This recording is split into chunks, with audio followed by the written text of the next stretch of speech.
네, 우리 한번 발제문 한번 같이 보시면서 나누도록 하겠습니다. 웨슬리 연구소는 한 달에 두 번 이렇게 모여서 하는데요. 한 번은 이렇게 설교 나눔 모임으로 또한 한 번은 세미나로 진행이 됩니다.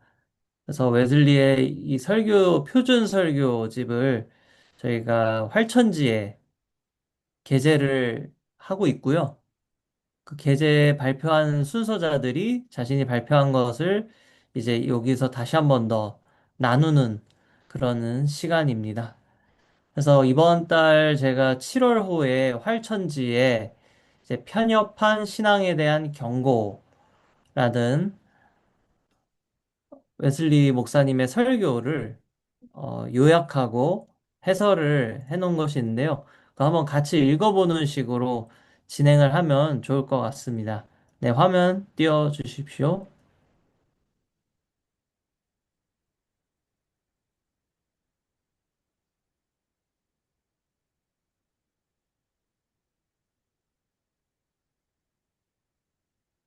네, 제목은 편협한 신앙에 대한 경고입니다. 마가복음 9장 38절에서 39절 제가 읽겠습니다. 요한이 예수께 여짜오되 선생님 우리를 따르지 않는 어떤 자가 주의 이름으로 귀신을 내쫓는 것을 우리가 보고 우리를 따르지 아니하므로 금하였나이다. 예수께서 이르시되 금하지 말라. 내 이름을 의탁하여 능한 일을 행하고 즉시로 나를 비방할 자가 없느니라. 아멘. 오늘 말씀 설교는 웨슬리 목사님께서 어, 이렇게 사역을 하다 보면 우리와 좀 다른 소리를 내거나 뭐 이단은 아니지만 우리와 좀 색깔이 안 맞는 그런 사람들을 마주치게 될 때에 우리도 모르게 우리 안에 이 편협함이 생겨서 그들을 인정하지 않고 그들을 통하여서 역사하시는 하나님의 사역까지도 부정하게 되어지는 그런 일들이 있다고 합니다. 그럴 때 과연 우리는 어떻게 태도를 가져야 하고, 그것을 또 분별하는 기준은 무엇이며, 이런 것들을 함께 나눠보는 그런 시간이 될 것 같습니다. 네, 그러면 설교 요약을 한번 읽도록 하겠습니다. 오늘 읽은 본문 이전 구절에서 열두 제자가 누가 더 높은지를 두고 다투고 난 뒤 예수께서 제자들에게 어린아이를 하나를 세우시며 누구든지 이런 어린아이 하나를 내 이름으로 영접하면 나를 영접하는 것이라고 말씀하셨습니다. 이에 요한이 선생님, 우리를 따르지 않는 어떤 자가 주의 이름으로 귀신을 내쫓는 것을 보고 우리를 따르지 아니하므로 금하였나이다라고 했습니다. 요한은 자신이 잘했다고 생각했으나 예수께서는 그를 금하지 말라고 하셨습니다. 사도, 누가도 똑같은 사건을 기록합니다. 그러나 이런 질문도 할 수 있을 것입니다. 오늘날 우리는 귀신을 쫓아내는 사람을 보지 못하며 지난 1300, 400년 동안 이런 능력이 교회에서 사라진 것처럼 보입니다. 그렇다면 이 사건과 주님의 결정이 오늘날 우리와 무슨 관계가 있습니까? 그러나 이 사건은 결코 보기 드문 일이 아니며 현대에도 여전히 일어납니다. 그러므로 본문에서 충분한 영적 이득을 얻기 위해 첫째, 오늘날 사람들이 어떤 의미에서 귀신을 쫓아내는지, 둘째, 그가 우리를 따르지 않았다라는 말을 어떻게 이해할 것인지를 설명하고자 합니다. 셋째, 그를 금하지 말라라는 주님의 지시를 설명하고 끝으로 이 이야기 전체에서 결론을 제시하고자 합니다. 1. 귀신을 쫓아낸다는 것의 의미. 성서에 의하면 하나님께서 빛의 자녀 속에 거하시는 것처럼 귀신은 어둠 속의 자녀 속에서 일합니다. 악령이 악한 자의 영혼을 쥐고 있기에 주님은 그를 이 세상의 신, 이 세상의 권세 잡은 통치자라고 부르셨습니다. 요한의 말대로 온 세상은 악한 자 속에 잠겨 있으며 하나님을 모르는 사람은 악령 안에서 살며 움직이고 있습니다. 마귀는 단순히 불쌍한 영혼을 포로로 끌고 가는 적일 뿐 아니라 그들 속에 거하며 왕좌를 만들어 놓고 모든 생각을 굴복시키는 지배자입니다. 마귀는 계속해서 힘을 가지고 일하며 인간에게 남아있는 하나님의 형상을 모두 없애버리고 자기 모습을 닮는 모든 악한 말과 행동을 하도록 준비시켜 갑니다. 그러므로 이 세상의 신이며 권세 잡은 통치자인 마귀가 하나님을 모르는 모든 사람을 아직도 쥐고 있다는 것은 의심할 여지가 없는 진리입니다. 다만 마귀가 사람을 쥐는 방식은 과거와 현재가 다릅니다. 과거에는 마귀가 사람의 영과 육체까지 심한 고통을 주며 드러내놓고 역사했습니다. 당시 마귀의 목표는 인류를 미신 속으로 몰아넣는 것이었기 때문입니다. 반면 현재는 사람의 영혼만을 괴롭히되 할 수 있는 대로 눈에 띄지 않게 숨어서 역사합니다. 오늘날 마귀의 목표는 우리를 불신앙 속으로 몰아넣는 것이기 때문입니다. 마귀는 물론 과거처럼 자신을 드러내놓고 역사하기도 합니다. 마귀는 자기 사람을 알기 때문에 각자를 어떻게 다루어야 할지를 알고 있습니다. 즉, 과거처럼 미신과 같은 강한 우상숭배를 하게 하든지, 오늘날처럼 여러분 자신을 우상화하도록 모색합니다. 여러분 자신의 눈으로 볼 때 여러분이 하나님보다 더 지혜로운 자가 되게 만들려고 합니다. 그러므로 마귀는 비록 방법은 달리할지라도 어느 나라에서나 마찬가지로 절대적으로 지배합니다. 마귀는 이신론자나 명목상의 크리스천이 마귀의 존재를 의심하게 만들므로써 그들과 안전한 평화를 유지합니다. 마귀는 그들의 인식에 눈을 멀게 하여 그리스도의 복음이 비치지 못하게 합니다. 또한 세상과 돈, 쾌락과 칭찬에 대한 사랑을 끈으로 삼아 그들을 땅에 묶어놓고 교만과 시기, 분노와 미움으로 그들의 영혼이 지옥에 이르게 만듭니다. 이러한 마귀의 역사는 열매를 통해 쉽게 알 수 있습니다. 과거 최고봉에 이르렀던 로마인은 도덕적으로 타락하여 온갖 불의, 악행, 탐욕, 시기, 살인, 분쟁으로 가득 찼습니다. 디온 캐시우스의 증거처럼 거짓과 무자비가 성행하여 이설을 쓰지 않고는 외출할 사람이 없을 정도였습니다.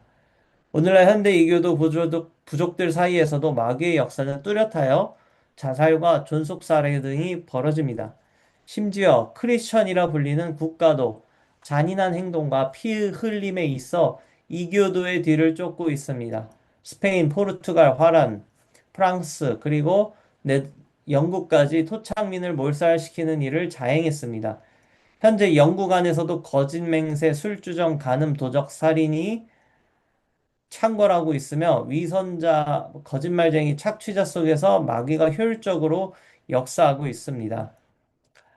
이들은 종교와 명예를 말하지만 사탄은 그들이 자기 백성임을 알고 있으며 그들을 완전히 장악하고 있습니다. 그렇다면 오늘날 어떤 의미에서 사람들의 귀신을 쫓아냅니까? 그리스도의 사역자를 통해 하나님의 능력이 나타날 때 죄인이 회개하고 뇌외적으로 모든 악에서 선으로 완전히 변화하게 됩니다. 이것이 바로 건전한 의미에서 귀신을 그들이 거했던 영혼으로부터 쫓아내는 것입니다. 저보다 더 힘센 분이 오셔서 성령을 통하여 그 영혼을 하나님이 거하시는 곳으로 만들면 죄인의 이해력이 밝아지고 마음이 성결해집니다. 죄인의 이해력이 이 일은 오직 하나님의 역사입니다.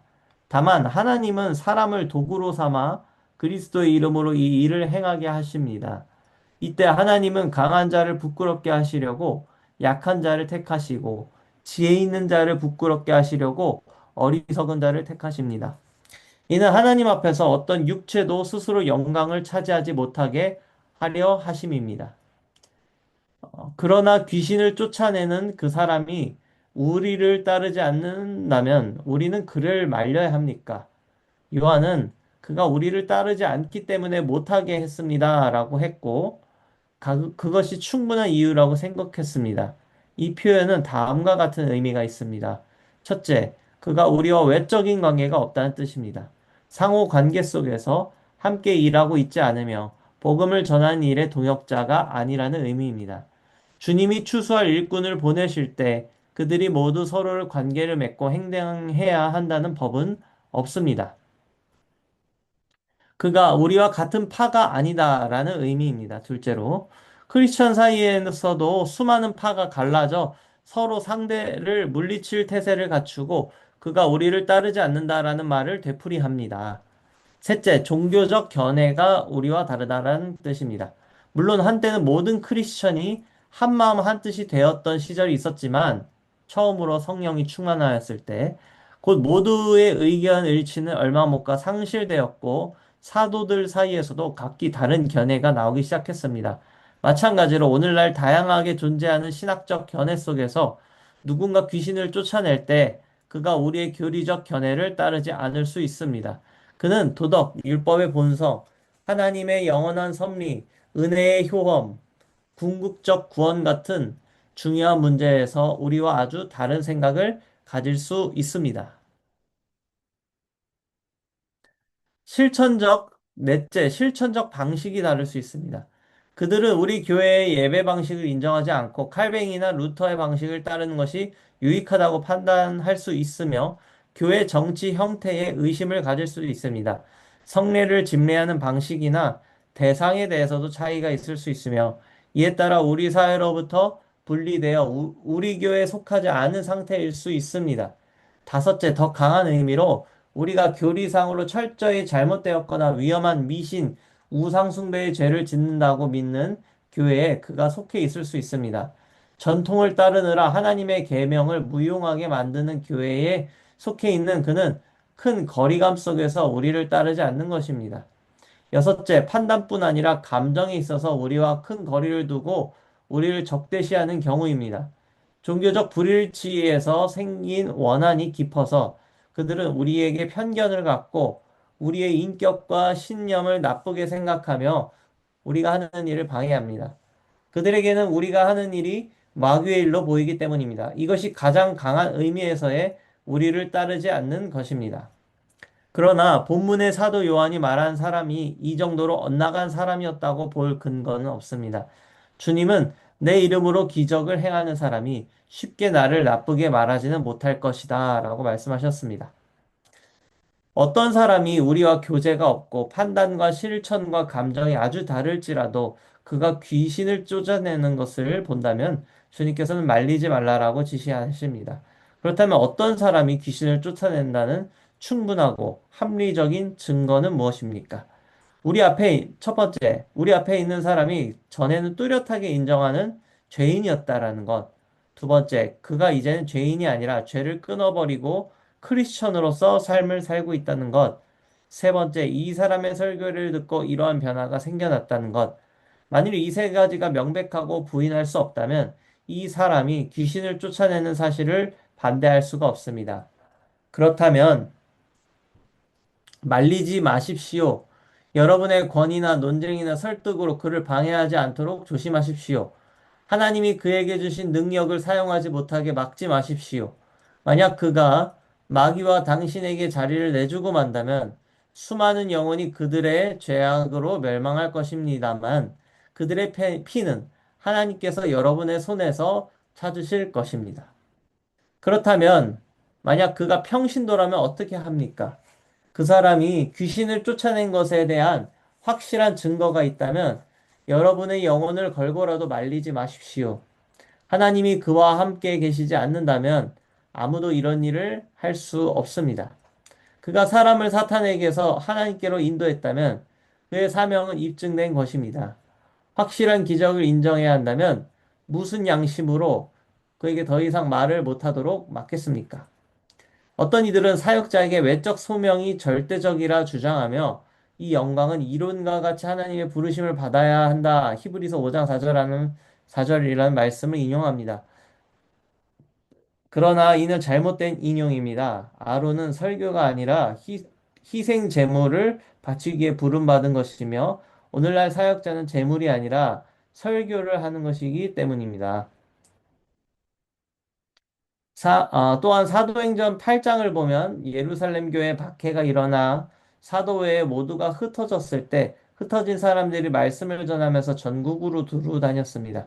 이 평신도들이 모두 외적 소명을 받은 것입니까? 사도 바울도 안수전 사람을 먼저 시험하라 라고 했습니다. 이 시험은 학식이나 상식을 묻는 것이 아니라 그의 생활이 성결한지 교회의 덕을 세울 은사를 받았는지 확인하는 공개적 시험입니다. 또한 우리가 직접 막지 않더라도 다음의 행동을 한다면 간접적으로 그를 말리는 것입니다. 하나님이 그의 손을 통해 이루신 일을 부인하거나 경시하는 것, 네, 넘겨주십시오. 반대 이유를 대며 논쟁하거나 일어나지 않을 결과를 말해 낙심시키는 것, 말과 행동에서 불친절을 보이거나 다른 사람 앞에서 그를 경멸하고 무시하는 태도로 말하는 것, 그의 수고를 일고의 가치도 없는 것으로 만드는 것, 이런 식으로 구원받아야 할 죄인이 들어야 할 말씀을 막지 마십시오. 주님은 나를 제지하지 않는 사람은 나를 반대하는 사람이라 하셨습니다. 영적 싸움에 중립은 없습니다. 여러분이 하나님 편이라면 귀신을 쫓아내는 사람을 말리지 않을 뿐 아니라 그의 일을 더 잘하도록 도와야 합니다. 모든 사람 앞에서 그를 장하게 여기고 보고 들은 역사를 솔직히 인정하며 그에게 따뜻한 사랑의 증거를 분명히 드러내야 합니다.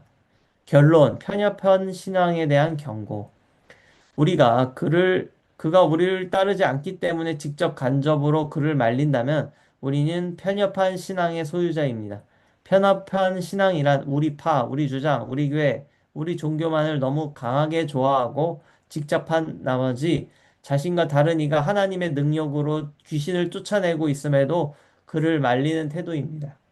그러므로 여러분 자신을 엄격히 점검하십시오. 나와 다른 사람이 귀신을 쫓아낸다는 것을 믿지 않으려 하지 않는가? 내 파가 아니고 내 조상의 예배 틀에 맞지 않는다고 해서 그를 직접 금하고 있지는 않는가? 그릇된 견해를 가진 자를 하나님이 축복하신다고 해서 섭섭한 마음을 갖지 않는가? 우리 교회에 속하지 않는다고 해서 논쟁과 반대로 그를 낙심시키고 있지 않는가? 그의 잘못된 약점을 뒤에서 떠들어대며 죄인이 그의 말을 듣지 못하게 방해하지 않는가?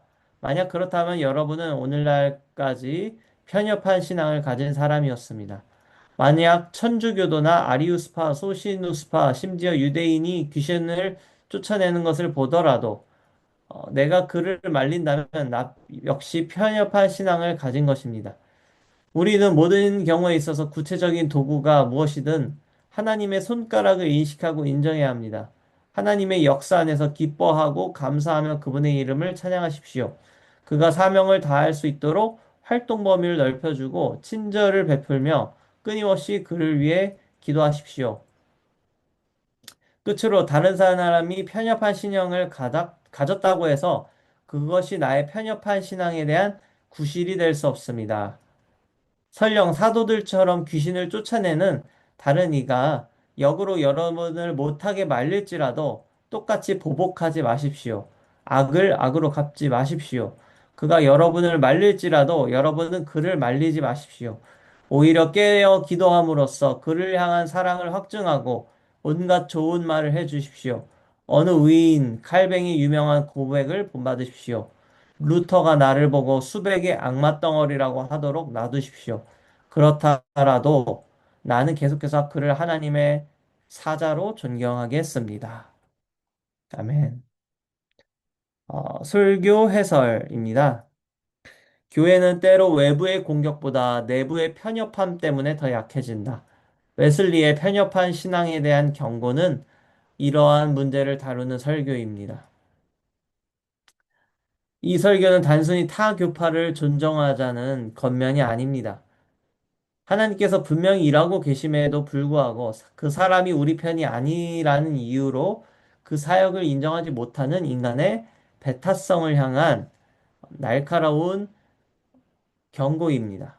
이 설교는 18세기 영국 복음주의 부흥 운동의 맥락 속에서 특별히 이해해야 될 필요가 있는데요. 당시 영국 사회는 내전과 왕정복고를 거치며 종교적 갈등의 상처를 경험한 뒤였습니다. 사회와 교회는 무엇보다 질서와 안정을 중요하게 여겼고, 새로운 종교 운동에 대해 경계심을 가지고 있었습니다. 이런 상황에서 메소디스트 부흥 운동은 기존 교회 질서에 도전하는 움직임처럼 보였습니다. 당시 웨슬리는 교구의 경계를 넘어 설교했고 평신도 설교자를 세워 복음을 전하게 했으며 온 세상은 나의 교구라고 선언했습니다. 자연히 그는 많은 비판을 받았고 메소디스트자들은 광신자 혹은 편협한 무리라는 낙인을 피하기 어려웠을 것입니다. 이러한 상황 속에서 웨슬리는 참된 신앙의 열정과 잘못된 열심을 구분할 필요를 느꼈습니다. 그가 말하는 편협한 신앙이란 우리파, 우리 의견, 우리 교회 등에 대한 지나치게 강한 애착이나 집착입니다. 문제는 신앙에 대한 열심 자체가 아닙니다. 오히려 하나님보다 자신이 속한 집단을 더 중요하게 여길 때 신앙은 편협함으로 변질될 수 있다는 점입니다. 그 순간 우리는 하나님의 역사를 분별하기보다 먼저 우리와 같은가 다른가를 따르게 됩니다. 웨슬리는 이러한 문제를 설명하기 위해 마가복음 9장 38, 39절의 사건을 끌어옵니다. 제자들은 자신들과 함께 다니지 않는 사람이 주의 이름으로 귀신을 쫓아내는 것을 보고 그를 막으려 했습니다. 그러나 예수께서는 그를 금하지 말라라고 말씀하셨습니다. 여기서 웨슬리는 사역의 유효성이 적법한 형식이 아니라 실제로 맺어지는 열매로 평가되어야 한다고 보았습니다. 다시 말해, 열매, 곧 사역을 통해 실제로 하나님의 일이 이루어지고 있는지가 분별의 기준이다라는 뜻입니다. 비록 교회가 다르고 신학적 견해가 다르고 예배 방식이 다를지라도 하나님께서 그를 사용하고 계신다는 분명한 증거와 열매가 있다면 함부로 정죄하거나 배척해서는 안 됩니다. 흥미로운 점은 웨슬리가 이 설교를 통해 영국 국교회만을 비판한 것은 아니다라는 사실입니다. 그는 국교회가 메소디스트 부흥운동의 열매를 인정해야 한다고 말하면서도 동시에 메소디스트들 역시 자신들만 옳다는 태도를 버려야 한다고 권면합니다. 편협함은 특정 집단만의 문제가 아니라 모든 신앙인이 빠질 수 있는 유혹이기 때문입니다. 그래서 이 설교의 칼날은 교회 밖보다 오히려 교회 안을 향하고 있습니다. 오늘 한국 교회의 목회적 실천적 현실도 다르지 않습니다. 우리는 종종 교단과 신학적 입장, 예배 형태와 사역 방식의 차이를 지나치게 강조하며 서로를 판단합니다. 물론 진리를 지키기 위한 분별은 필요합니다. 그러나 분별과 편협함은 다른 문제입니다. 웨슬리가 강조한 것은 모든 차이를 없애자는 것이 아니라 하나님께서 역사하시는 현장을 겸손하게 인정하는 데 있습니다. 결국 웨슬리가 던지는 질문은 단순하고도 날카롭습니다. 그가 우리 편인가가 아니라 하나님께서 그를 통해 일하고 계시는가입니다. 18세기 메소디스트 부흥회 현장에서 던진 이 질문은 오늘날도 여전히 유효합니다. 하나님 나라의 역사는 언제나 우리의 생각보다 크며 그 사실을 인정하는 겸손이야말로 편협한 신앙을 넘어서는 첫 걸음입니다. 아멘. 예, 수고하셨습니다. 배명기 박사님. 예, 감사합니다. 이제 배명기 박사님께서 귀한 발제를 해주셨는데, 편협한 신앙에 대한 경고.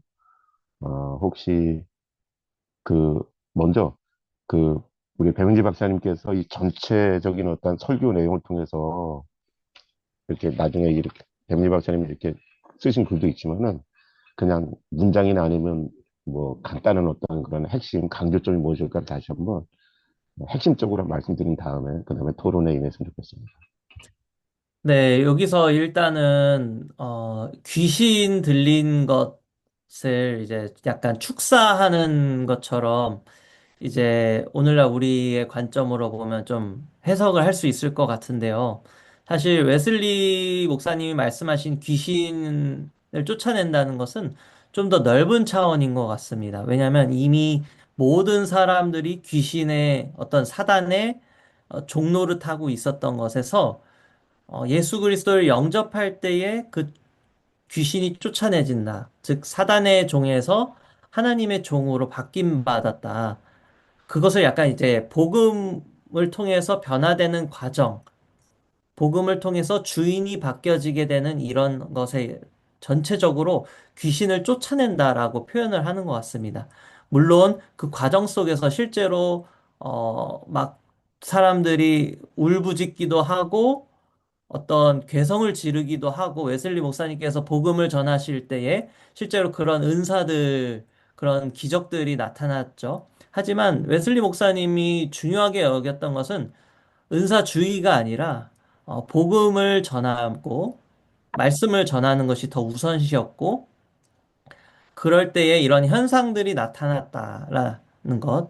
그래서 은사주의는 아니셨던 것이라고 저는 좀 생각을 하고 그렇기 때문에 우리가 이 설교를 읽을 때에도 단순히 어떤 축사만을 그렇게 막 하는 그런 목사님들이 계시죠. 오늘날에도. 조금 잘못된 신비주의적이면서 그런 좀 토속신앙적이면서 이런 것들을 접목한 그런 잘못된 은사주의 그런 것은 아니다라는 점을 조금 웨슬리 목사님을 좀 변호하고 싶은 점 있고요. 어, 이것이 이제 여기 해설에도 나와 있지만 웨슬리 목사님이 국교에 소속이셨지만 약간 자유롭게 이제 야외 설교를 하시고 또 평신도 설교자도 적극적으로 세우고 이 클래스라는 속회와 같은 새로운 신앙 공동체 같은 것들을 만들었다는 것이 사실 전통 국교의 입장에서 봤을 때는 어마어마한 도전처럼 보였을 것입니다. 왜냐하면 야외 설교라는 것을 한다라는 것이 웨슬리 목사님의 입장에서도 굉장히 도전이었다고 일기 같은 데 보면 나와 있습니다.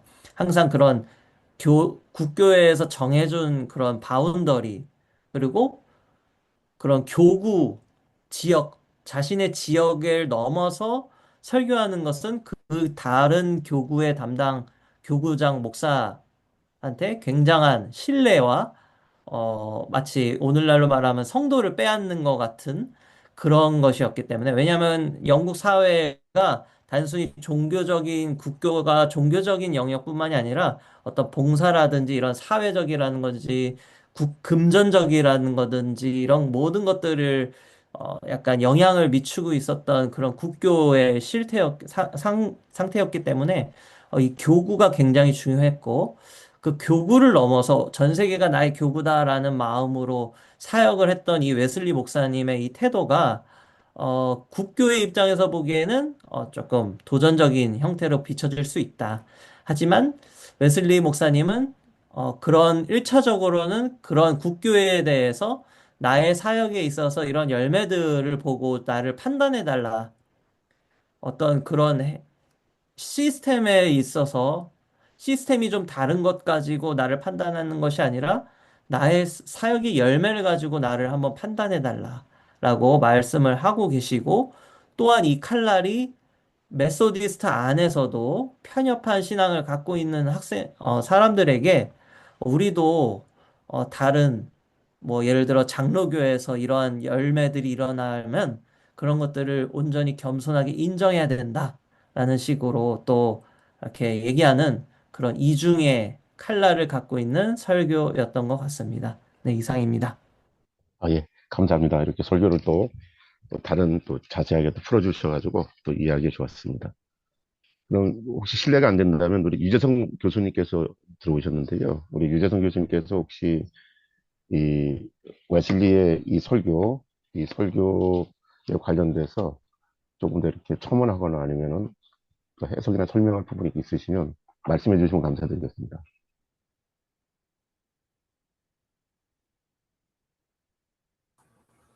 예, 제가 지금 갑자기 이제 어디 다른 곳에서 지금 인터뷰를 좀 하다가 와가지고 정신이 좀 없었는데요. 많이들 그래도 와주셔서 참 감사드립니다. 어, 그 사실 제가 이제 지금 막 들어와가지고 몇 가지 그냥 함께 좀 나누면 좋겠다. 뭐 이제 그런 거를 좀 한번 나눴으면 좋겠는데 사실은 이제 은사하고 이제 은사주의가 차이가 있다는 거, 이제 그런 지점들에 대해서 저희가 좀 한번 생각을 좀 한번 해보면 참 좋겠다 그런 생각은 좀 듭니다. 뭐 은사 자체는 성령께서 교회해 주시는 선물이죠. 그러나 이제 은사주의라고 하는 것은 그 은사가 어떻게 현재에 드러나고 있는가, 그 은사를 어떻게 체험할 수 있는가, 아, 그 은사를 현재에 체험 가능하게 만드시는 그 성령의 강력한 임재, 그것의 어떤 극적인 효과, 이거를 이제 극단적으로 이제 강조하는 어떤 신앙운동, 그 신앙운동 일반을 가리켜서 저희가 이제 은사주의, 뭐 이제 이렇게 이야기를 하곤 하는데요. 분명히 이 교회는 성령의 역사, 성령께서 교회에 주시는 이 선물, 이 은사에 대해서 강조해야 하고, 교회는 은사적이어야 하죠. 성령이 임하시고 우리 안에서, 교회 안에서 갱신하시는 다양한 그런 어떤 구속사의 일들이 분명히 일어나야 한다.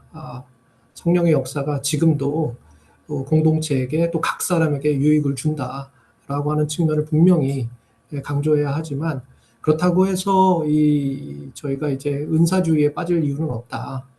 그런 지점에 대한 어떤 기본적인 구분, 그런 구분을 한 가지 좀 저희가 함께 가지고 가면 참 좋겠다는 생각이 들고요. 또 하나는 어찌됐든 뭐 은사에 관련해서 특별히 이제 축기와 관련해서 또 그 외 여러 다양한 은사의 현상들이 메소디스트 초기 운동에 있어서 굉장히 강력하게 드러나다 보니까 그 지점에 있어서 비판을 하다 보니 이제 그 부분을 이제 웨슬리가 어떻게 이제 변호하느냐, 변증하느냐 이런 차원에서 이 설교도 있고, 또 이성적이고 합리적인 성직자들에게 보내는 호소라고 하는 그런 글을 통해서도 또 초대교회의 은사운동이 어떻게 드러났고, 그것이 오늘날 이 메소디스트, 이 초기 이 웨슬리안 운동 안에서 일어나는 것과 별반 차이가 없으면서 동시에 그것이 어떠한 신앙의 본질을 지키고 있느냐, 교회를 어떻게 갱신하느냐, 이제 이런 지점들을 이야기를 했었는데요.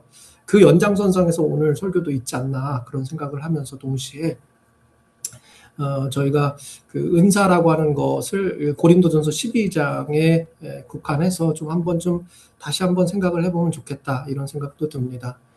고린도전서 12장을 우리가 흔히 말해서 이제 은사장이라고 하죠. 13장을 사랑장이라고 하기도 하는데, 사실은 이제 12장의 첫 번째 보면 물론 우리가 이제 12장의 이제 중반부부터 보게 되면 뭐 방언, 뭐 예언, 뭐 축기, 병고침, 그 외에 다양한 은사에 대해서 이야기를 하는데, 첫 번째 부분에서는 신령한 은사에 대해서 이야기를 좀 하죠. 그러면서 그 신령한 은사를 모르는 것을 원하지 않는다라고 하면서 사도 바울이 소개하고 있는 게 이제 2절, 3절인데요. 거기 보면 사도 바울이 여러분들 다 이방 사람들이었다. 그리고 여러분들이 이방 사람이었을 때는 말 못하는 우상에 이리저리 끌려다니던 사람들인데 이제는 하나님의 영으로 말하는 사람들이다.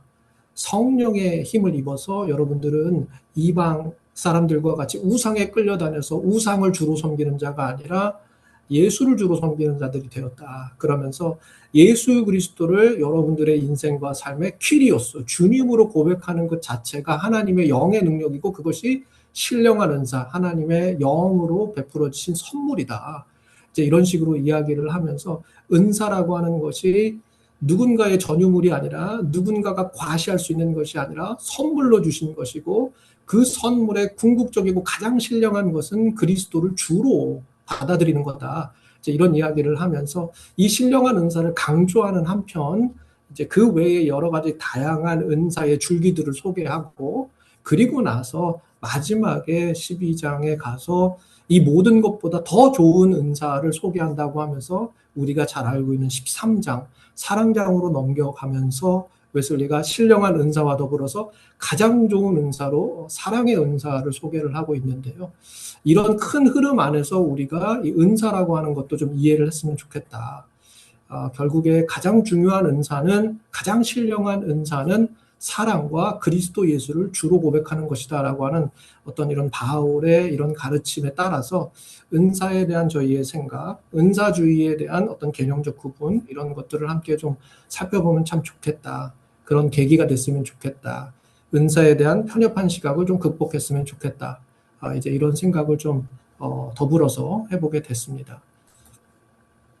예, 감사합니다, 교수님. 또 이렇게 또 저희들이 또 생각해 봐야 될 그런 어떤 주제들을 이 설교와 관련돼서 말씀해 주셔서 감사드립니다. 혹시 이 설교에 대해서 혹시 하실 말씀이 계신 분들 또 있으시면, 목사님들 계시면 기탄 없이 말씀해 주시면 감사드리겠습니다.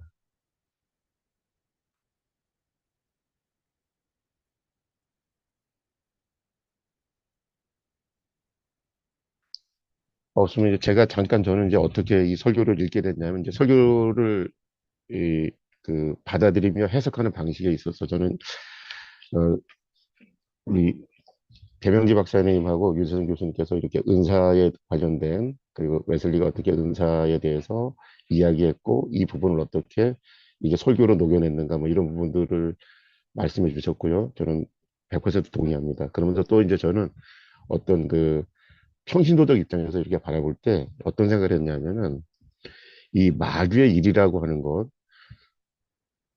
그, 그 맥락에 있어서 그, 그 웨슬리 목사님 같은 케이스는 예를 들어 이제 요한일서 3장 8절을 보시면은 하나님의 아들이 이 땅에 오신 것이 마귀의 일을 멸하려 하심이라고 하는 말씀이 분명히 있거든요. 그래서 이 마귀의 일이라고 하는 것이 그, 그 웨슬리 목사님이 이쪽 본문에서 말씀하고 싶었던 것은 어떤 영적 현실도 현실인데 이제 마귀의 일들이 그런 거잖아요. 미움, 다툼, 시기, 질투, 그다음에 술 취한 방탕함, 기타 등등 이런 것들이 그 사라져 버리고 이제 이런 것들을 꾸짖고 이런 것들이 어떤 그런 성도 신앙생활에서 이런 것들을 추출해 버리는 어떤 그러한 그 가르침 내지는 어떤 목회 행위 이런 것들이 있었을 때에 그 사람들이 설령 우리를 따르지 않고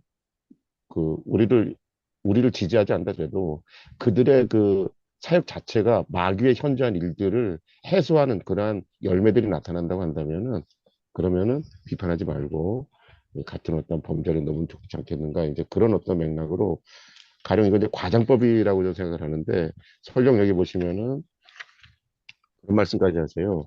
여기 36페이지에 보시면은 오른쪽에 두 번째 단락에 보시면 만약 천주교도나 아리우스파나 소시누스파 심지어 유대인이 귀신을 내쫓는 것을 보더라도 이런 표현을 썼거든요.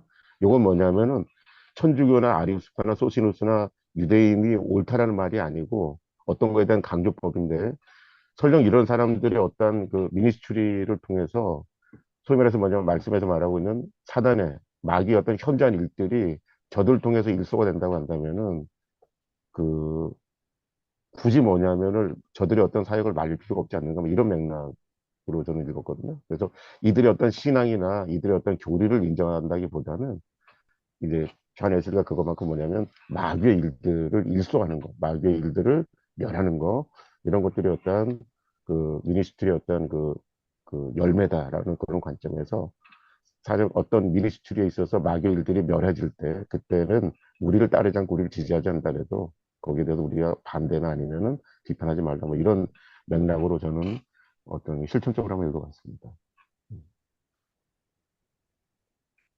그러니까 이제 교리적으로 뭐냐 마귀가 있는가 없는가 마귀라는 존재가 어떤가 이런 맥락 또 맥락을 한 축에서 생각해 볼 만도 하지만 이제 이 설교가 우리에게 가르쳐 주는 것은 뭐냐면 마귀의 현저한 일들 미움 같은 시기 질투 그다음에 방탕 술 취함 비방 뭐 기타 등등 있잖아요. 근데 이런 것들이 어떤 미니스트리를 통해 가지고 일소되고 해소가 되고 그런 것들을 그런 어떤 것들이 교정이 된다고 한다면은 이제 그런 미니스트리에 대해서 그렇게 반대할 필요가 있겠는가 뭐 이런 어떤 그런 어떤 관점, 그런 쪽의 방점이 있지 않았는가 그런 생각을 합니다.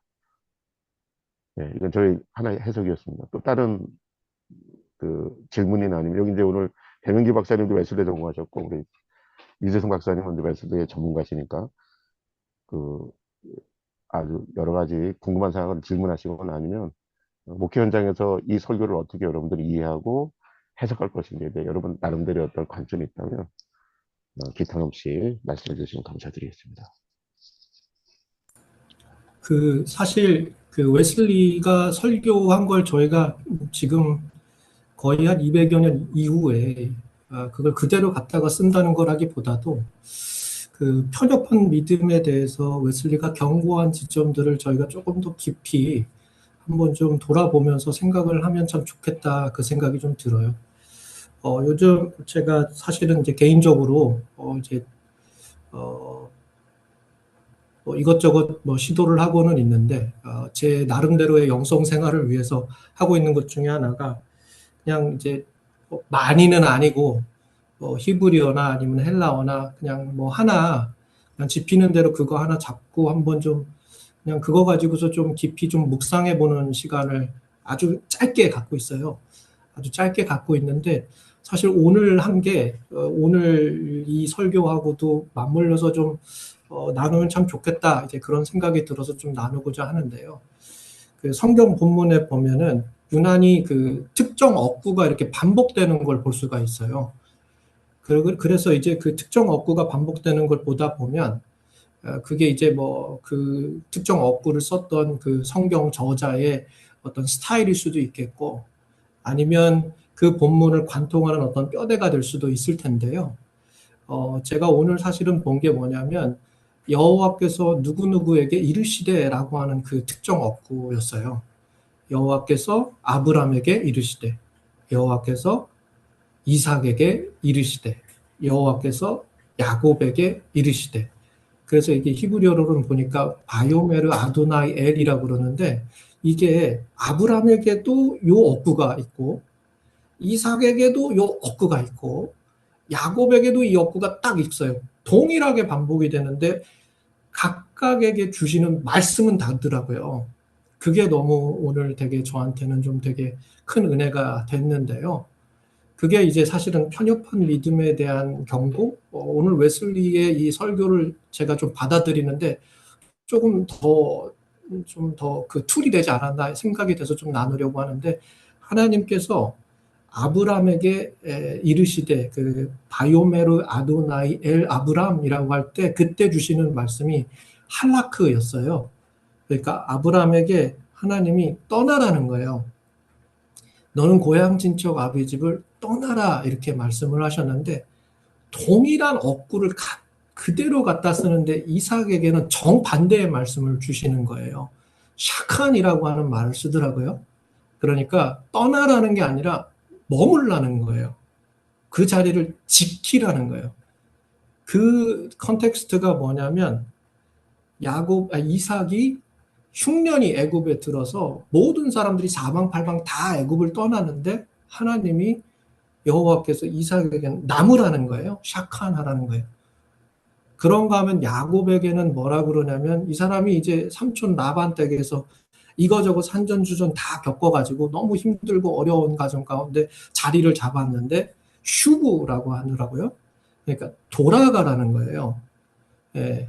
그러니까 하나님께서 동일하게 분명히 말씀을 해주시는데 누군가에게는 떠나라는 말씀을 주시고 누군가에게는 거기 머물라는 말씀을 주시고 누군가에게는 돌아가라, 본질을 회복하라라는 말씀을 주신다는 거를 오늘 이걸 보면서 묵상을 하면서 들었는데 간혹 가다가 성경 말씀을 대할 때 또는 그 말씀을 누군가에게 전할 때 우리가 목회자로서 그 일을 감당할 때 이것만이 진리야. 이것만이 우리에게 주시는 말씀이야. 그래서 누군가에게도 다 천편일률적으로다가 떠나는 것만이 정답이고 또는 머무는 것만이 정답이고 그리고 또 누군가에게 누군가 이런 거 구분 없이 그냥 천편일률적으로 회복해라, 돌아가라라고 하는 것만이 정답인 것처럼 그렇게 대하는 경우가 있는데 우리가 성경을 통해서 우리 하나님을 구약에 보면 그렇게 고백을 하잖아요. 아브라함의 하나님, 이삭의 하나님, 야곱의 하나님. 우리 하나님은 아브라함에게, 이삭에게, 야곱에게 각각의 상황에 맞게 그 말씀을 주시는데 우리는 그 상황에 맞게 주시는 그 말씀을 때때로 우리가 너무나 편협한 시각에 매몰돼서 그 말씀을 어느 한 방향으로만 해석을 하고 그 한 방향으로만 나한테 적용을 하거나 그걸 가지고 내 욕망을 정당화하거나 합리화하거나 또는 그걸 가지고 다른 사람을 가르치거나 하면서 오히려 그 편협하게 하나님께서 각각의 상황에 맞게 순종의 마음가짐을 시험하는 그 시험대로서 그 삶 속에 주시는 각각의 말씀들을 열린 자세로 받아들이지 못하는 경우가 있지 않는가. 그거를 사실은 오늘 오전에 잠깐 와서 한 30분 동안 묵상을 하면서 그걸 받아들이고 갔다가 왔는데 하필 오늘 이게 편협한 믿음에 대한 경고인 거예요. 그래서 우리 하나님께서 이런 열린 자세로 우리에게 그 말씀을 받을 때 각각의 상황, 아브라함의 하나님, 이삭의 하나님, 야곱의 하나님이 주시는 그 말씀, 그 다른 말씀 앞에 우리가 어떻게 열린 자세로 우리의 귀를 열고 우리의 마음을 열고 우리가 순종할 것인가. 이런 부분에 대해서 물론 웨슬리 목사님의 설교를 그대로 받아가지고 하는 것도 좋지만 이 설교가 담고 있는 바로 그 경고, 이 편협한 마음이 아니라 열린 자세로서 바라보는 그 눈, 그 마음, 그거가 성경을 통해서 살펴보니까 더더욱이나 웨슬리의 이 말씀이 참 깊은 통찰이 있구나, 이런 것과 맞물리면서 오늘 좀 묵상을 하게 되는 시간이 됐는데 그냥 간단하게 이렇게 좀 나누고 싶었어요. 나누고 싶었고 우리가 그런 자세로 오늘날 좀 대해야 하지 않을까, 그런 목자가 되고 그런 말씀의 청종자가 되어야 되지 않는가, 이제 그런 생각을 좀 해보면서 좀 이야기를 나눴습니다. 네. 예, 감사합니다. 유재성 교수님. 혹시 뭐 나눌 말씀이나 아니면은 질문이 있으면은 질문해 주시기 바랍니다.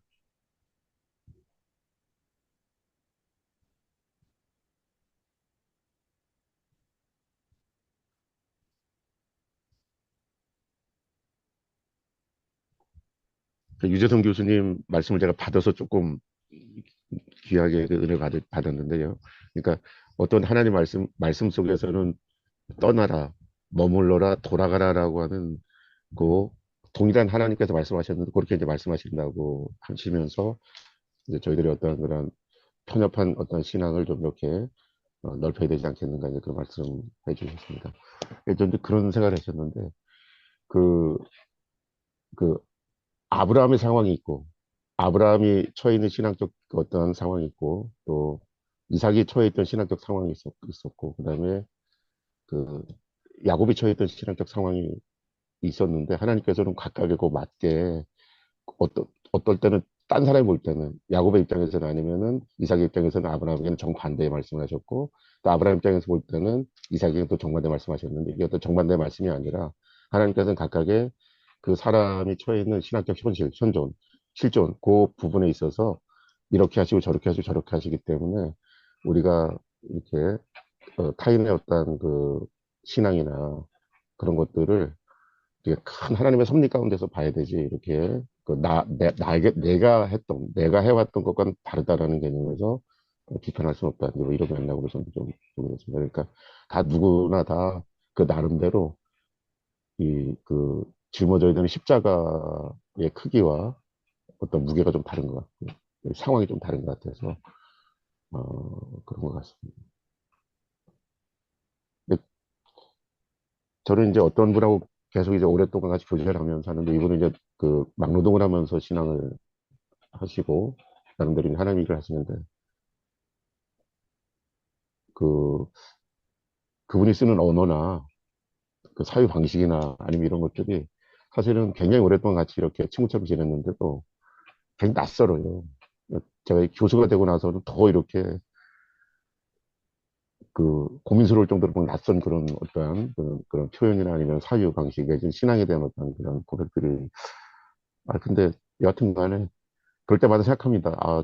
저분은 그 현장에서 저렇게 땀 흘리면서 거친 말과 거친 환경에서 하는데 나도 그렇게 되면 저런 식으로 표현하지 않을까 뭐 이런 생각도 하면서 여하튼 그러는데 그 그러니까 뭐 그 동일한 하나님을 믿고 이제 구원받는 백성으로 살아가는 방식에 있어서 처해 있는 삶과 현실과 십자가가 다른 그런 어떤 그런 상황을 이해하기는 생각보다 그렇게 쉬운 문제는 아닌 것 같더라고요. 그러니까 이제 우리 존 웨슬리 목사님께서는 그런 어떤 그런 그, 그 우리 어떤 그 편협함, 내 안에, 내 어떤 환경 안에 갖춰진 나만의 신앙으로 타인을 판단하거나 평가하지 말고, 그걸 넘어서서 좀 이렇게 이해하기를 바라는 그런 어떤 바람이 이 설교 속에 담겨져 있지 않을까, 이런 생각도 했고, 또 유재성 박사님 말씀드리면서 또 이렇게 확실하게 생각이 들어졌습니다.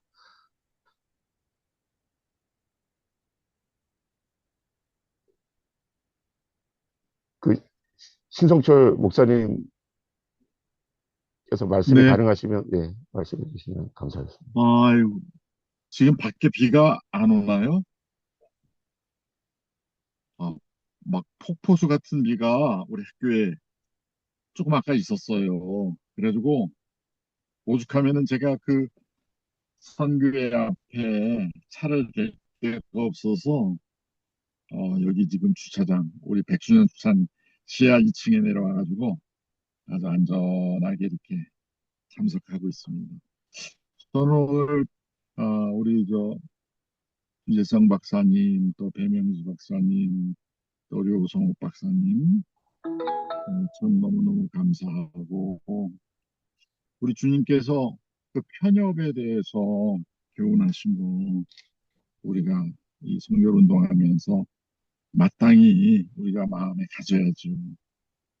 또 우리가 이 일을 한다고 해서 무슨 뭐 동조하지 않는 사람들을 정죄한다든가 뭐 무시한다든가 그런 건 정말 우리가 어떻게 보면 교만 내지는 교만 비슷한 거 그런 거라고 생각을 합니다. 근데 이제 늘 이제 뭐 목회도 하고 선교회도 하고 또 이렇게 여러 가지 사역을 하다 보니까 우리가 아니라 내가 어떤 분의 신앙과 그 삶을 이렇게 편협할 마음을 갖는 게 아니라 도리어 거꾸로 말하면 그분들이 나에 대해서 또 우리 선교회에 대해서 아니 툭 까놓고 왜 서울신학대학이 웨슬레 신학이냐 기가 막힌 얘기를 들은 적도 있었고 특히 동기들 가운데서도 이제 물론 다 이제 이번엔 거의 다들 이제 은퇴하셨지만 몇십 년 동안을 그렇게 편협한 마음으로 나를 또는 우리 선교회를 본인이 나오는 우리 서울신학대학을 되게 편협한 마음으로 이야기하는 소리를 많이 듣고 살았어요. 뭐 그럴 때는 뭐 억울하다를 표현을 해야 될지 그럴 때마다 이제 저는 그 웨슬리 목사님이 걸어가신 길 더 멀리 가면 우리 예수님께서 걸어가신 길은 예수님이 또는 웨슬리 목사님이 다른 사람들을 편협한 마음으로 어, 이렇게 정죄한다든가 그러시지는 않았지만은 도리어 지금도 사실 우리가 성지순례 가보면은 알지만은 유대인들이 우리를 뭐라 그래요? 이 땅에서 제일 멍청한 사람들이라고 그러잖아요. 이 땅에서. 왜? 죄인 중에 괴수, 그 이단의 괴수인 예수를 얼마나 고집스럽게 저렇게 믿고 또 성지순례하는가. 그 사람들이 우리가 가서 주는 성지순례 때 주는 돈, 어? 그 돈의 액수가 엄청나잖아요. 제가 옛날에는 뭐 이스라엘 경제의 뭐 거의 한 30%를 이 성지순례 관광 수입으로 본다고 하는데 우리가 남을 편협하게 봐서도 안 되지만은 아가페의 사랑으로 우리가 그들을 다 품에 안아야 되지만은 그렇다고 해서 그들이 우리를 편협한 마음으로 뭐 말도 하고 어떤 때는 놀리기도 하고 우리 웨슬레시나 우리 이 모임에 많은 분들이 들어오시잖아요. 국내외에도 이렇게 이제 또 이렇게 하시지만은 우리 서울신학대학 교수님 중에 이 웨슬리 신학 이 연구하는 거, 또 우리 선교운동 하는 거, 이거에 대해서 어떻게들 생각하고 계실까? 음, 그런 거 볼 때 마음이 아프고, 우리가 편협한 마음을 가져서도 안 되겠지만은, 우리를 편협한 마음으로 보는 사람들에 대하여 우리가 승리하려면은 어떻게 해야 되는가? 저는 그 해답을, 어, 우리 웨슬리 신학의 모임, 특히 우리 웨슬리 신학의 이 선별 운동을 해나가는 우리 수장님을 비롯해서 또 우리 연구원들 또 우리 박사님들 우리가 그 애들 말로 그런 말 하잖아요. 똘똘 뭉치자라는 말. 똘똘 뭉치자.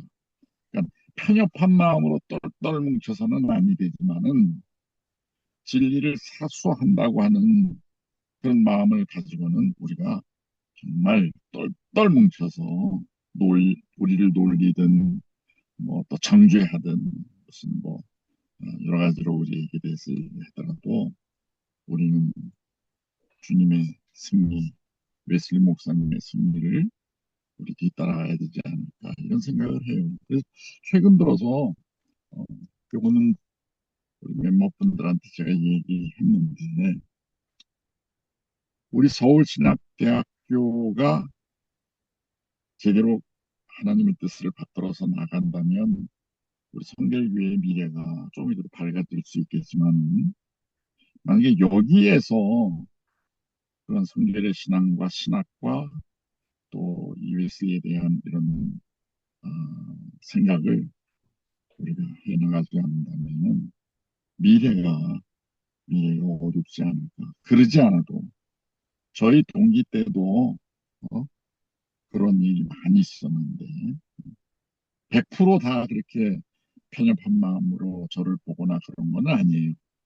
그 중에 글쎄요 한 10% 내지 20% 그런 우리 동기들이 지금까지도 함께 때로는 핍박도 같이 받고 놀림도 당하고 하는데 여기 우리 서울신학대학교 안의 영적인 분위기에서 우리가 그런 일을 당할 수도 있고 또 당해왔고 저는 대학원 우리 졸업할 때 논문을 다 썼잖아요. 그때는 그때 총장님이 내가 누구라고 이름은 밝히진 않죠. 그분이 그 웨슬리가 이렇게 말한 그 구원의 여정도 순서 이런 거를 논문의 마지막 부분에 이렇게 했더니 이런 게 어디 있냐는 거예요. 이런 게 어디 있느냐. 이게 무슨 웨슬리의 신학이냐고. 이거 빼라고 이거 빼면 통과시켜주고 이거 빼지 않으면은 한 학기 더 공부하라고. 그렇게 얘기하는 분도 있었어요. 어, 그 일이 얼마나 참 중요한 일이냐면 그때 마침 한영태 박사님이 연구소 공부하시고 들어오셨어요. 그 한영태 박사님한테 반신세 타령으로 이렇게 이야기하니까 한 박사님이 그 원고 버렸냐고. 아유, 버리겠어요. 갖고 있던. 그 원고 마지막 장 그거 가져와 보라고. 가져왔어요. 그랬더니 뭐 이렇다 저렇다 말씀 안 하시더라고요. 근데 그 다음 주간에 우리 학부에 한 면, 두 면, 한 면이 전체 한 면이 아니라 한 면과 두 면을 그걸 그대로 내버린 거예요. 토시 하나 안 틀리고. 그래서 저는 그날 밤에 얼마나 하나님 앞에 감사하고 힘을 얻었는지 모릅니다.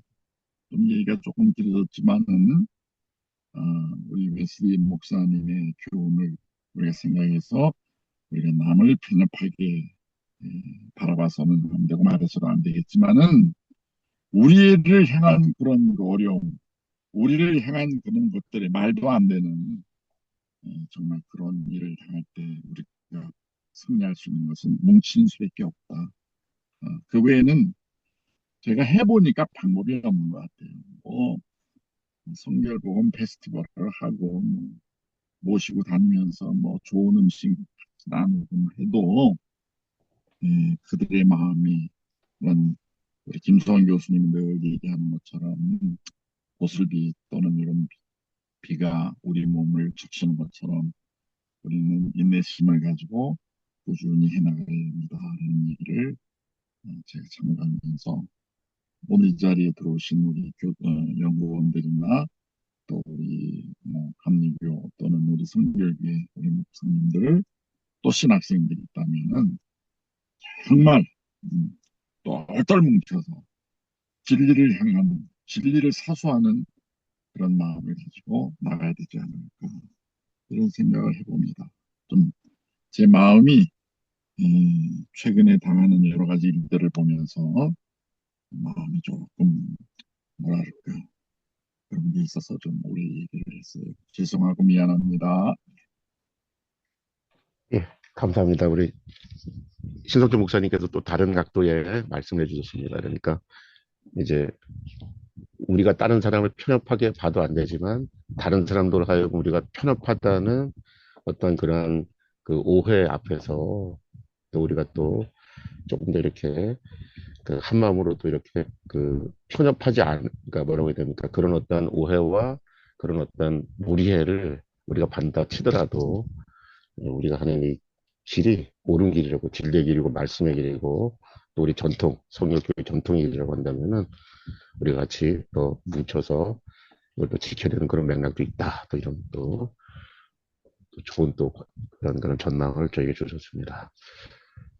그 이제 시간이 11시 3분인데 최정은 목사님이 오래간만에 제가 오래간만에 왔는지 아니면 목사님 오래 모르겠는데 한번 그 뭐 자유롭게 말씀해 주시면 감사를 드리겠습니다.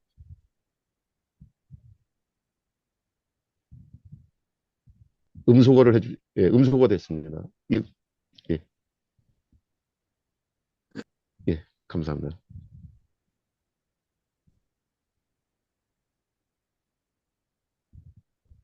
소리가 안 들려요. 예, 잠깐만요. 예, 됐습니다. 아닙니다. 이제 됐습니까? 예, 됐습니다. 예, 예, 예. 오랜만에 오니까 모든 게 서투르. 예. 아, 좀 이렇게 교회 옮기고 좀 일정이 좀 많이 있어서 그 좀 참석 못했는데 오늘 어떻게 깜빡 하겠다 했는데 또 잊고 있다가 늦게 들어와서 사실은 발제를 다 끝내실 쯤에 들어서 핵심은 모르겠고요. 근데 늘 저는 이제 신 목사님 방금 말씀하신 그 부분에 공감도 하지만 그 진리는 고독해도 저는 그 길이 진리라면 하나님이 반드시 함께 하시기 때문에 그런 부분에 대해서는 뭐 일체의 뭐 우려나 염려는 하지 않습니다. 그 길을 그냥 뚜벅뚜벅 걸어갈 뿐이라고 생각하고 그 길을 가야 된다고 생각하고 그리고 하나님 앞에 갔을 때 그래 자네 애썼네란 말씀 해주시면 저는 목회의 최고의 성공자라고 생각하고 지금도 그 길을 가고 있고 웨슬리에 대한 그 부분은 저는 저에게는 큰 멘토가 되시고 그런 분이 계시기 때문에 지금 특별히 성령 이 기간 통해서 메시지를 전하면서 또 저에게 그런 귀한 신앙의 선배 그리고 큰 얼굴을 바라보고 간다는 게 큰 기쁨이고 그 부분에 대해서는 항상 자긍심 가지고 서울신학에서 공부한 부분에 대한 긍지를 가지고 지금도 살아가고 있습니다. 이상입니다. 네, 감사합니다, 목사님. 예, 네. 감사합니다. 그럼 마지막으로 우리 강은택 목사님 한 말씀 해주시고 오늘 그 설교 모임 마치겠습니다. 네, 저는 별 하고 할 말이 없는 것 같은데요. 이 편협이라는 설교를 제가 읽으면서 느끼는 게 그거예요. 교회에서 가장 편협한 사람이 목사 아닌가 그런 생각이 들어요. 그래서 편협을 생각해 보다가 만약에 이게 적절한 비유인지는 모르겠지만은 제가 공격받을 때는 좀 넓게 본다고 얘기하면서 제가 다른 사람을 뭐 판단하고 공격하고 그럴 때는 좁게 편협하게 보고 있는 그런 모습이 있지는 않은가 생각을 해보고요. 그 목회 현장에서 보면은 이 편협이라는 부분이 되게 많이 부딪히는 것 같아요. 어떤 사람은 새벽에 크게 기도한다고 뭐라고 하는 사람도 있고 또 통성 기도하는데 적게 기도한다고 또 뭐라고 하는 사람도 있고 다 자기 관점이잖아요. 다 자기 관점. 그 오늘 설교 그 두 번째 장에 보면은 나와 같은 파가 아니라고 또 종교적 견해가 다르다고 실천적 방식이 다르다고 또 교리상으로 잘못된 그룹 속에 속해 있다고 그렇게 막 비판하고 편협하게 한다고 그러는데 제가 평소에 느끼는 생각들이 있어요. 일반 사회생활 하는 사람들은 좀 다른 사람 판단하고 오해하고 그러다가 싸우다가 야, 우리 술 한잔하고 풀자 하면 풀리거든요. 근데 교회는 특히 목사님들 그룹은 평생을 가는 경우도 많더라고요. 해서 성도들에게 이 편협해하지 말자라고 말하기 전에 목사님 나부터 좀 이 편협한 생각을 없이 해야 되지 않겠냐. 그런 은혜를 받는 설교였습니다. 이상입니다. 아, 예, 감사합니다. 이렇게 오늘 이제 배명지 박사님 오늘 편협한 신앙에 대한 경고라고 하는 전하실 목사님 설교 발제해 주셨고요. 또 우리 목사님들께서 그 목회가 녹아나는 삶이 녹아나는 그런 관점에서 또 이 설교에 대한 어떤 그런 그 이해 내지는 해석에 대해서 각자 나름대로 좋은 말씀해 주시고 감사를 드립니다. 웨슬리 목사님 말씀처럼 우리 자신, 우리가 갖고 있는 신앙의 유산, 성결의 유산을 우리가 굳건히 지키고 그러나 이제 그런 굳건한 그 어떤 우리의 유산에 대한 어떤 프라우드 내지는 어떤 그런 그 자신감, 확신 이걸 위해서 우리가 조금 다른 어떤 그런 그 색깔의 그 신앙 형식 이런 거에 관해서 조금 이렇게 열려진 마음으로 같이 우리와 동참할 수 있도록 우리가 이 성결의 어떤 거대한 흐름 가운데 그들을 열린 마음으로 이렇게 좀 받아들이면서 함께 더 큰 성결 운동의 큰 흐름을 만들어냈으면 좋겠습니다. 이것이 오늘 그 설교 웨슬리 목사님의 우리를 향한 당부이지 않을까 그런 생각을 합니다. 네, 지금까지 긴 시간 또 이렇게 귀한 발제와 귀한 토론, 말씀들 감사드립니다. 오늘도 그 우리 신설철 목사님께서 마지막 마침 기도 해주심으로 오늘 모임을 마치도록 하겠습니다. 네, 기도하겠습니다. 하나님, 감사합니다. 많고 많은 사람 중에 저희 한 사람 한 사람을 성결의 진리와 복음의 깃발을 높이 들게 하시고 또 여러 가지 힘들고 어려운 가운데에도 이 길을 뚜벅뚜벅 걸어가게 하시니 감사를 드립니다. 하나님께서 우리 성결운동의 귀한 누룩과도 같이 등불과도 같이 사용하시는 우리 교수님들과 또 우리 연구원들 또 타 교파에 가셔서 성결의 복음을 증거하고 외롭게 승리의 길을 걸어가시는 우리 최 목사님 그 외에 또 여러분들에게 한량없는 은혜와 사랑이 넘칠 수 있도록 늘 성결의 영이신 성령께서 충만하게 임재하여 주시고 도와주시고 이끌어 주실 줄 믿고 감사드립니다. 그야말로 언젠가 하나님이 우리를 부르셨을 때 하나님이 우리에게 위탁하신 이 거룩한 복음과 진리를 잘 증거하고 왔다 잘했다 칭찬 듣는 우리 모두가 될 수 있도록 축복해 주시옵소서. 그러기 위하여 특별히 우리 웨슬리 신학연구소를 하나님께서 세우시고 지금까지도 이끌어 주신 것 감사합니다. 우리 소장님 여러 가지 많은 행정적인 일을 하느라 어려움이 있지만 우리 하나님께서 지혜로 지켜주시고 또 우리 웨슬리 신학연구소를 이끌어가기에 부족함이 없도록 주님께서 힘과 능력을 허락해 주시기를 소원합니다. 특별히 우리 유재성 교수님을 통해서 또 부소장으로 열심히 일하게 하심을 감사를 드립니다.